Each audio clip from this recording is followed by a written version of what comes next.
Welcome to the Biology with MB channel. From today's video is about class 9 chapter 4 part 2 জীববিদ্যা ও মানব কল্যাণ।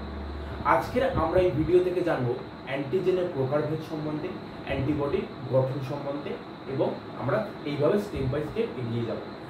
কালকের video থেকে আমরা জেনেছিলাম বা part 1 এর ভিডিও থেকে আমরা জেনেছি অ্যান্টিবডি কি, অ্যান্টিজেন কি, ইমিউন রেসপন্স কি এবং ইমিউন রেসপন্সটা কিভাবে কাজ করে, সেল মিডিয়েটেড ইমিউনিটি এবং হিউম্যারাল ইমিউনিটির উপর বেস করে ইমিউন রেসপন্সটা কাজ করে।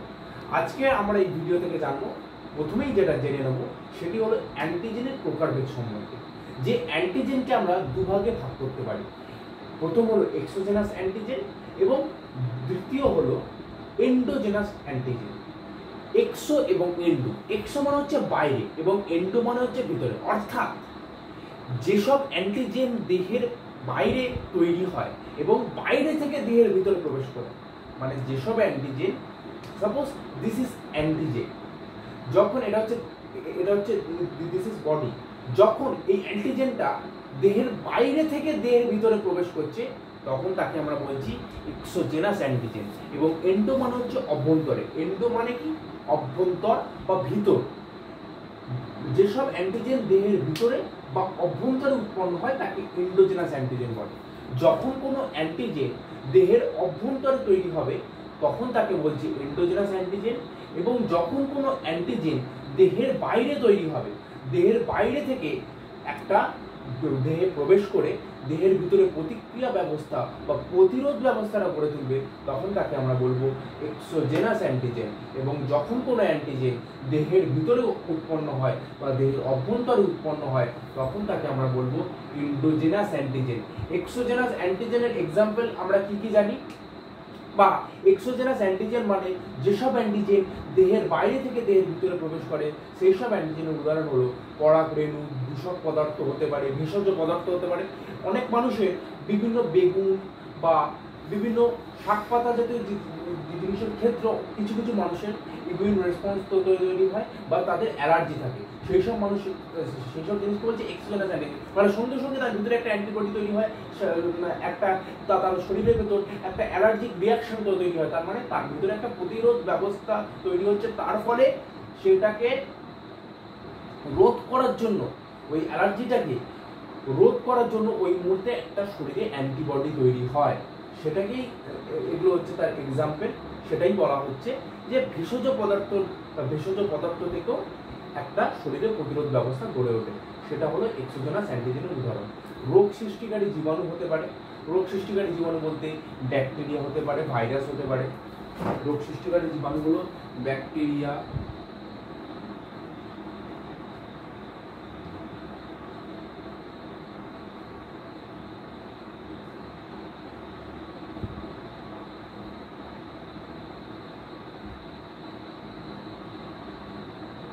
ভাইরাস। তাহলে আমরা কি জানলাম, এক্সোজেনাস অ্যান্টিজেন কি, যেসব অ্যান্টিজেন দেহের বাইরে অর্থাৎ পরিবেশ থেকে কোনো উপায়ে দেহে প্রবেশ করে তাকে এক্সোজেনাস অ্যান্টিজেন বলে। উদাহরণ হলো পরাগ রেণু হতে পারে, দূষক পদার্থ হতে পারে, ভেষজ পদার্থ হতে পারে, কোনো রোগ সৃষ্টিকারী জীবাণু হতে পারে যেমন ব্যাকটেরিয়া, ভাইরাস ইত্যাদি। দূষক পদার্থ হতে পারে, কার্বন ডাই অক্সাইড হতে পারে, সিএফসি হতে পারে, বিভিন্ন ধরনের দূষক পদার্থ হতে পারে যেগুলো অ্যান্টিজেন হিসাবে দেহের ভিতরে প্রবেশ করে দেহের ভিতরে একটা প্রতিক্রিয়ার বা প্রতিরোধ ব্যবস্থা গড়ে তোলে। এগুলো হচ্ছে তার উদাহরণ। এন্ডোজেনাস অ্যান্টিজেন কি, যেসব অ্যান্টিজেন দেহের ভিতরে অর্থাৎ অভ্যন্তরে উৎপন্ন হয় তাকে এন্ডোজেনাস অ্যান্টিজেন বলে। ভাইরাস সংক্রামিত কোষ জীবদেহের প্রোটিন সংশ্লেষকারী অংশ ব্যবহার করে ভাইরাল প্রোটিন সংশ্লেষ করে। এর মানেটা কি, যখন কোনো ভাইরাস সংক্রমিত কোষ, যখন কোনো দেহের ভিতরে যে এমন কোনো কথা নেই যে জীবদের ভিতরে সমস্ত কোষই প্রোটিন সংশ্লেষের ভূমিকা গ্রহণ করবে। যেসব কোষ প্রোটিন সংশ্লেষের ভূমিকা গ্রহণ করে, যদি ভাইরাস সংক্রমিত কোষটা সেই প্রোটিন সংশ্লেষের কোষের সঙ্গে যুক্ত হয়ে ট্রান্সলেশনের মাধ্যমে একটা ভাইরাল প্রোটিন তৈরি করে তখন তাকে আমরা এন্ডোজেনাস অ্যান্টিজেন বলি। যদি আমরা জানি, আমরা এরপরে আস্তে আস্তে বিভিন্ন নতুনত্ব জিনিস যখন জানবো তখন আরও আমাদের কনসেপ্টটা ক্লিয়ার হবে। যখন কোনো একটা ভাইরাস আমাদের দেহে প্রবেশ করে সঙ্গে সঙ্গে তার প্রভাব দেখা যায় না। ওই ভাইরাসটা আমাদের দেহে ঢুকে একটা আমাদের কোষের ভেতর ডিএনএর সাথে অ্যাটাচ হয়ে ডিএনএর সাথে অ্যাটাচ হওয়ার ফলে সে রেপ্লিকেশন পদ্ধতির মাধ্যমে, ট্রান্সক্রিপশন, ট্রান্সলেশন বিভিন্ন পদ্ধতির মাধ্যমে সে তার ভাইরাল প্রোটিন তৈরি করে। এইভাবে দেহে সে একটা রোগ সৃষ্টি করছে। সেটাই বলা হচ্ছে যে ভাইরাস সংক্রমিত কোষ জীবদেহের প্রোটিন সংশ্লেষকারী অংশ ব্যবহার করে ভাইরাল প্রোটিন সংশ্লেষ করে। এটাকেই আমরা বলছি কি এন্ডোজেনাস অ্যান্টিজেন। এবার আমরা এন্ডোজেনাস অ্যান্টিজেনের আরো দুটো উদাহরণ জেনে নেব, যেটা থেকে কোশ্চেন আসে এবং যেটা থেকে কোশ্চেন আসার সম্ভাবনা আছে। ইঁদুর, বেড়াল, ভেড়া, ঘোড়া প্রভৃতির লোহিত কণিকায় বা লোহিত রক্ত কণিকায় অবস্থিত ফোর্সম্যান অ্যান্টিজেন। তাহলে ইঁদুর, বেড়াল, ভেড়া, ঘোড়া প্রভৃতির জীবের বা প্রভৃতি এই চারটে ম্যামালিয়ান্স বা এই ধরনের ম্যামালিয়ান্সদের মধ্যে লোহিত রক্ত কণিকায় দেখা যায় ফোর্সম্যান অ্যান্টিজেন আমরা দেখতে পাই। এবং স্তন্যপায়ী প্রাণীর হৃৎপিণ্ডে অবস্থিত কার্ডিওলিপিন অ্যান্টিজেন। এই দুটি এক্সাম্পল খুব ইম্পর্টেন্ট। এই দুটি এক্সাম্পল থেকে কোশ্চেন আসে। দুটি এক্সাম্পল, ইঁদুর, বেড়াল, ভেড়া, ঘোড়া প্রভৃতির লোহিত কণিকায় অবস্থিত ফোর্সম্যান অ্যান্টিজেন এবং স্তন্যপায়ী প্রাণীর হৃৎপিণ্ডে অবস্থিত কার্ডিওলিপিন অ্যান্টিজেন। তাহলে অ্যান্টিজেন সম্বন্ধে আমরা জেনেছি যে অ্যান্টিজেন কি। অ্যান্টিজেন হলো এমন এক ধরনের বিজাতীয় পদার্থ বা এমন এক ধরনের বিজাতীয় বস্তু যা দেহের বাইরে অথবা দেহের অভ্যন্তরে উৎপন্ন হয়ে শরীরে একটি প্রতিরোধ ব্যবস্থা গড়ে তোলে বা অ্যান্টিবডি উৎপন্ন করে, যেটি শরীরে প্রবেশের ফলে একটা অ্যান্টিবডি শরীরের মধ্যে তৈরি হয়, তাকেই বলা হয় অ্যান্টিজেন। অ্যান্টিজেনের প্রকারভেদ সম্বন্ধে আমরা এক্ষুনি জানলাম যে অ্যান্টিজেন হলো দুই প্রকারের, এক্সোজেনাস অ্যান্টিজেন এবং এন্ডোজেনাস অ্যান্টিজেন। এক্সোজেনাস অ্যান্টিজেন কি? যেসব অ্যান্টিজেন দেহের বাইরে উৎপন্ন হয়ে শরীরের ভিতরে প্রবেশ করে তাকে এক্সোজেনাস অ্যান্টিজেন বলে। এক্সোজেনাস অ্যান্টিজেনের এক্সাম্পল হচ্ছে পরাগরেণু হতে পারে, দূষক পদার্থ হতে পারে CO2, CFC, বিভিন্ন ধরনের দূষক পদার্থ বা দূষক গ্যাস হতে পারে, ভেষজ পদার্থ হতে পারে, কারণ অ্যালার্জিক রিয়াকশন হয় বিভিন্ন ধরনের ভেষজ পদার্থের ফলে, এবং রোগ সৃষ্টিকারী জীবাণু হতে পারে, ভাইরাস হতে পারে, ব্যাকটেরিয়া হতে পারে, যেগুলো দেহে প্রবেশের ফলে নানান ধরনের রোগের সৃষ্টি হয়। তারপর আমরা জানলাম এটা দ্বিতীয় প্রকারভেদ এন্ডোজেনাস অ্যান্টিজেন সম্বন্ধে। এন্ডোজেনাস অ্যান্টিজেন কি? যেসব অ্যান্টিজেন দেহের ভিতরে উৎপন্ন হয় তাকে এন্ডোজেনাস অ্যান্টিজেন বলে। যেমন আমরা উদাহরণস্বরূপ বলতে পারি, যখন কোনো একটা ভাইরাস সংক্রমিত কোষ দেহের যে অংশে প্রোটিন সংশ্লেষ হয় সেই অংশের সাথে যুক্ত হয়ে যদি ভাইরাল প্রোটিন তৈরি করে, অর্থাৎ বলা যেতে পারে যদি এটা একটা কোষ হয়, এটা একটা সজীব কোষ হয়, এর ভিতরে যে ডিএনএ আছে, যদি ভাইরাস ইনফেক্টেড সেলটা এর মধ্যে প্রবেশ করে ওই ডিএনএর সাথে রেপ্লিকেশন, ট্রান্সক্রিপশন, ট্রান্সলেশনের মাধ্যমে যদি ভাইরাল প্রোটিন তৈরি করে, তাহলে সেটি একটি এন্ডোজেনাস অ্যান্টিজেনের মতন ভূমিকা গ্রহণ করে। এর ফলে শরীরের ভেতর নানা প্রতিক্রিয়া দেখা যায় এবং নানাবিধ রোগ সৃষ্টি হতে পারে।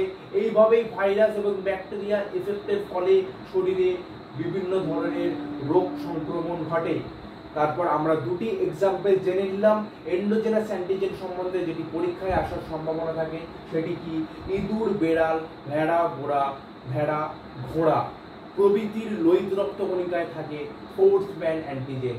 ইঁদুর, বেড়াল, ভেড়া, ঘোড়া প্রভৃতির লোহিত রক্ত কণিকায় একটা জিনিস কিন্তু মাথায় রাখতে হবে, এখান থেকেও কোশ্চেন চলে আসে যে কোথায় ফোর্সম্যান অ্যান্টিজেনটি থাকে? লোহিত রক্ত কণিকায়। এটি মাথায় রাখতে হবে। লোহিত রক্ত কণিকা বলতে হবে ইঁদুর, বেড়াল, ভেড়া, ঘোড়া প্রভৃতির লোহিত রক্ত কণিকায় অবস্থিত ফোর্সম্যান অ্যান্টিজেন।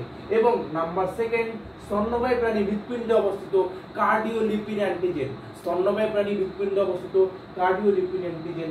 এই দুটি এন্ডোজেনাস অ্যান্টিজেনের একটি গুরুত্বপূর্ণ এক্সাম্পল, এটি মাথায় রাখতে হবে, কোশ্চেন আসার সম্ভাবনা আছে। এবার এখান থেকে এক্সো এবং এন্ডো, এখান থেকে আমরা যদি সহজভাবে বলা যায়, এক্সো মানে কি, বাইরে। এটার আমরা টাইটেল দেখেই বুঝতে পারছি যে এটা কি হতে পারে। এক্সো মানে কি, বাইরে, অর্থাৎ যেসব অ্যান্টিজেন দেহের বাইরে থেকে দেহে প্রবেশ করছে এবং দেহে একটা অ্যান্টিবডি তৈরি করছে, সেটাই হলো এক্সোজেনাস অ্যান্টিজেন। এবং এন্ডোজেনাস অ্যান্টিজেন কি, এন্ডোজেনাস অ্যান্টিজেন হচ্ছে শরীরের ভিতরে, এন্ডো মানে হচ্ছে ভিতরে, মানে শরীরের ভিতরে প্রবেশ করে বা শরীরের ভিতরে যেসব অ্যান্টিজেনের দ্বারা, শরীরের ভিতরে যেসব অ্যান্টিজেন প্রবেশের মানে তৈরি হওয়ার ফলে অ্যান্টিবডি তৈরি হয়। শরীরের ভিতর যেসব অ্যান্টিজেন তৈরি হওয়ার ফলে দেহের ভিতরে অ্যান্টিবডি তৈরি হয় বা প্রতিরোধ ব্যবস্থা গড়ে ওঠে, তাকে বলা হচ্ছে এন্ডোজেনাস অ্যান্টিজেন। এবং এন্ডোজেনাস অ্যান্টিজেনের এই দুটি এক্সাম্পল খুব গুরুত্বপূর্ণ, এটা আমরা জেনে নিলাম। এটা এবার আমরা কি জানলাম, অ্যান্টিজেন কি এবং অ্যান্টিজেনের প্রকারভেদ সম্বন্ধে আমরা জেনে নিলাম। এবার অ্যান্টিজেনের কিছু বৈশিষ্ট্য সম্বন্ধে আমরা জানবো, যেগুলো পরীক্ষায় কোশ্চেন আসতে পারে।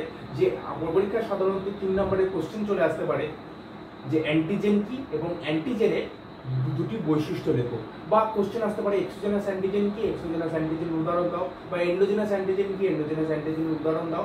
এবার আমরা অ্যান্টিজেনের কিছু বৈশিষ্ট্য জেনে নিই, তারপরে আমরা অ্যান্টিবডির গঠন সম্বন্ধে আলোচনা করব। এবার তাহলে জেনে নেওয়া যাক অ্যান্টিজেনের বৈশিষ্ট্যগুলো সম্বন্ধে। এবার তাহলে আমরা অ্যান্টিজেনের বৈশিষ্ট্যগুলো সম্বন্ধে জানব। অ্যান্টিজেনের বৈশিষ্ট্য মানে কি? এখানে অ্যান্টিজেনের বৈশিষ্ট্যগুলো বলতে আমরা বোঝাচ্ছি যে এই সব ক্রাইটেরিয়াগুলো না থাকলে সেটি প্রকৃত অ্যান্টিজেন বলা যাবে, অর্থাৎ তার সেই অ্যান্টিজেনটা দেহে প্রবেশ করলে তার যে রোগ প্রতিরোধ করার ক্ষমতা থাকবে না, তা নয়। এই 4টে ক্রাইটেরিয়া বা অ্যান্টিজেনের যে বৈশিষ্ট্যগুলো থাকে সেগুলো যদি ফুলফিলড হয়, তবে সেটা অ্যাকচুয়াল অ্যান্টিজেন তাকে বলা যাবে, যেটি দেহে প্রবেশের ফলে একটা অ্যান্টিবডি তৈরি হবে, অর্থাৎ এক শরীরের ভিতরে একটা ইমিউন রেসপন্স তৈরি হবে। যদি সেই অ্যান্টিজেনের বৈশিষ্ট্যের ক্রাইটেরিয়া যদি ফুলফিলড না হয়, তাহলে এমনও হতে পারে যে শরীরে কোনো প্রতিক্রিয়া তৈরি হলো না, শরীর স্বাভাবিকভাবেই কাজ করলো, অথচ শরীরে অ্যান্টিজেন প্রবেশ করেছে। তাহলে এই ক্রাইটেরিয়াগুলোকেও মাথায় রাখতে হবে। তাহলে আমরা জেনে নিই অ্যান্টিজেনের বৈশিষ্ট্যগুলো সম্বন্ধে। অ্যান্টিজেনের বৈশিষ্ট্যগুলো জিনিসটা কি? প্রথমেই আমরা যেটা উদাহরণ আছে, বি জাতীয় গঠন। আমরা স্বাভাবিকভাবেই জানি যে অ্যান্টিজেন একটি বি জাতীয় গঠন। কেন বি জাতীয় গঠন? এটি দেহের বাইরে অবস্থিত একটি জিনিস অথবা দেহের ভিতরে তৈরি হতে পারে, অর্থাৎ এটি বি জাতীয়, শরীরের সাধারণ ধর্মের থেকে একটি বি জাতীয় ধর্ম, যেটি দেহে প্রবেশের ফলে অ্যান্টিবডি তৈরি হচ্ছে, অর্থাৎ শরীরের ভেতর একটা ইমিউন রেসপন্স গঠিত হচ্ছে। এই জন্য একে আমরা বলছি বি জাতীয় গঠন। এই জন্যই অ্যান্টিজেন হলো বি জাতীয় ধর্মী, অর্থাৎ এটি দেহে প্রবেশের ফলে শরীরের ভিতর একটা প্রতিরোধ ব্যবস্থা গড়ে ওঠে। তাহলে এটি হচ্ছে তার ফার্স্ট ক্রাইটেরিয়া, বি জাতীয় গঠন। সেকেন্ড হচ্ছে আণবিক আকার। আণবিক আকার বলতে হতে পারে অ্যান্টিজেনের নির্দিষ্ট আকার থাকা উচিত। অ্যান্টিজেনটা যদি সামান্য যদি এইটুকুনি হয়, তাহলে হতে পারে, বা অ্যান্টিজেনের আণবিক আকার সাপোজ আমি ধরলাম 1 ডাল্টন, এমনকি এটা হতেও পারে যে এই অ্যান্টিজেনটি দেহে প্রবেশের ফলে কোনো অ্যান্টিবডি তৈরি হলো না। তাহলে অ্যান্টিবডি তৈরি হওয়ার জন্য অ্যান্টিজেনের একটি নির্দিষ্ট আণবিক আকার থাকা প্রয়োজন, যেই আকারের জন্য দেহে একটি অ্যান্টিবডি তৈরি হবে। যদি সেই ক্রাইটেরিয়াটাই না ফুলফিল করতে পারে, তার থেকে যদি কম ডাল্টন পরিমাণের আণবিক আকার যদি সেই অ্যান্টিজেনটি থাকে, তাহলে হতে পারে যে শরীরের ভিতর কোনো অ্যান্টিবডি তৈরি হলো না, অর্থাৎ শরীরে কোনো ইমিউন রেসপন্সই তৈরি হলো না, অথচ শরীরে একটি অ্যান্টিজেন প্রবেশ করেছে। তাহলে আণবিক আকার কত হওয়া উচিত? মূলত হওয়া উচিত 10,000 থেকে 6 লাখ ডাল্টন।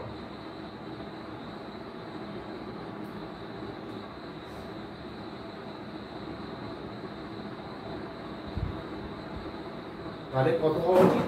10,000 থেকে 6 লাখ ডাল্টন হওয়া উচিত। এর থেকে কম হলে সেটি অ্যান্টিজেনের মূল প্রকৃত অ্যান্টিজেন তাকে বলা যাবে না, অর্থাৎ সেটি শরীরে প্রবেশের ফলে হতে পারে অ্যান্টিবডি না তৈরি হলো। তাই মূলত মূলত একটি অ্যাকচুয়াল অ্যান্টিজেন হওয়ার জন্য বা যেটি শরীরে প্রবেশের ফলে দেহে একটি প্রতিরোধ ব্যবস্থা গড়ে উঠবে, মূলত অ্যান্টিজেন হওয়ার জন্য 10,000 থেকে 6 লাখ ডাল্টন হওয়া প্রয়োজন। তারপরের পয়েন্টে চলে আসবো রাসায়নিক প্রকৃতি। অ্যান্টিজেনের রাসায়নিক প্রকৃতি মূলত প্রোটিন ধর্মী। আগের ভিডিওতে তো আমি এই বিষয়টি আলোচনা করেছিলাম যে অ্যান্টিজেনের প্রকৃতি, রাসায়নিক প্রকৃতি মূলত হয় প্রোটিন ধর্মী। তাছাড়া এটি লিপিড বা শর্করা বা নিউক্লিক অ্যাসিড ধর্মীয় হতে পারে, লিপিড শর্করা ধর্মীয় হতে পারে, কিন্তু অ্যান্টিজেনের রাসায়নিক প্রকৃতি মূলত এটি প্রোটিন ধর্মী।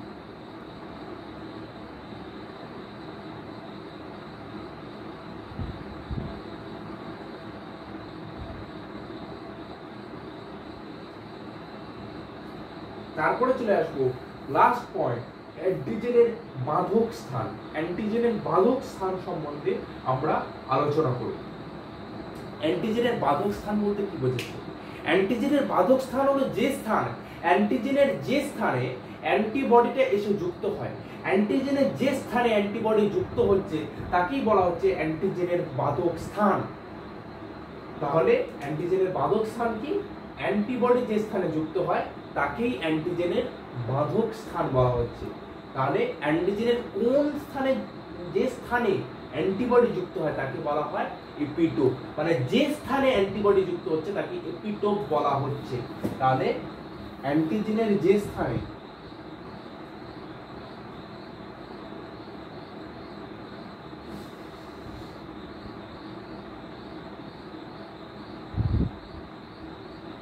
অ্যান্টিবডি যুক্ত হয়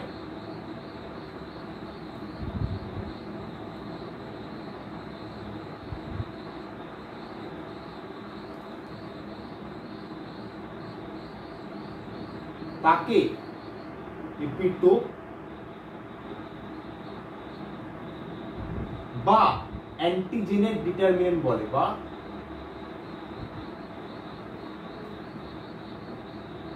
ডিটারমিনেন্ট অফ অ্যান্টিজেন বলে। এইরকম ভাবে তাহলে অ্যান্টিজেনের যে স্থানে অ্যান্টিবডি যুক্ত হয় তাকে এপিটোপ বা ডিটারমিনেন্ট অফ অ্যান্টিজেন বলে। এরকম ভাবে একটা অ্যান্টিজেনের মধ্যে যদি অনেকগুলো এপিটোপ থাকে, অর্থাৎ কয়েকটি এপিটোপ বা যতগুলি এপিটোপ একটি অ্যান্টিজেনের মধ্যে দেখা যায়, যতগুলি এপিটোপ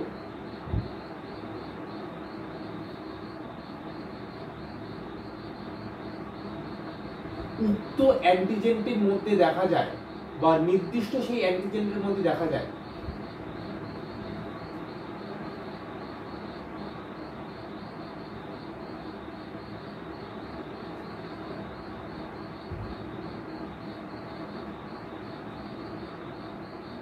তাকে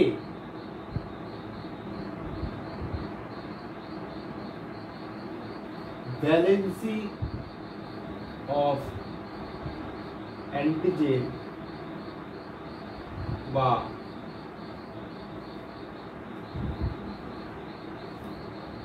অ্যান্টিজেনের ভ্যালেন্সি বলে।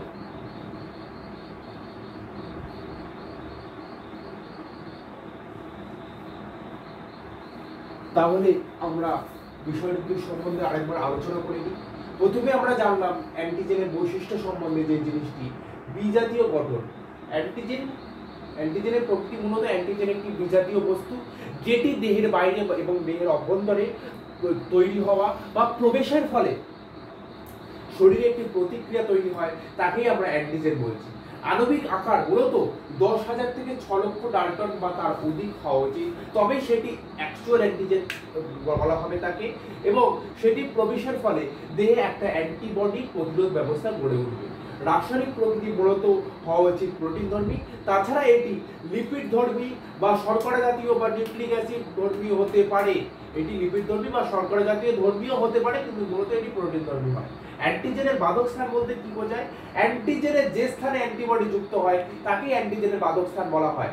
এবার ওই বাধক স্থানের তাকে কি বলছি, মানে যে স্থানে অ্যান্টিবডি যুক্ত হচ্ছে, অ্যান্টিজেনের যে স্থানে অ্যান্টিবডি যুক্ত হয় তাকে বলা হয় এপিটোপ বা ডিটারমিনেন্ট অফ অ্যান্টিজেন, এবং যতগুলি এপিটোপ উক্ত অ্যান্টিজেনের মধ্যে দেখা যায় তাদেরকে একত্রে বা তাদেরকে একসাথে বা উক্ত এপিটোপগুলিকে একত্রে বলা হয় ভ্যালেন্সি অফ অ্যান্টিজেন বা অ্যান্টিজেনের ভ্যালেন্সি বলা হয়, তাকে অ্যান্টিজেনের ভ্যালেন্সি বলা হয়।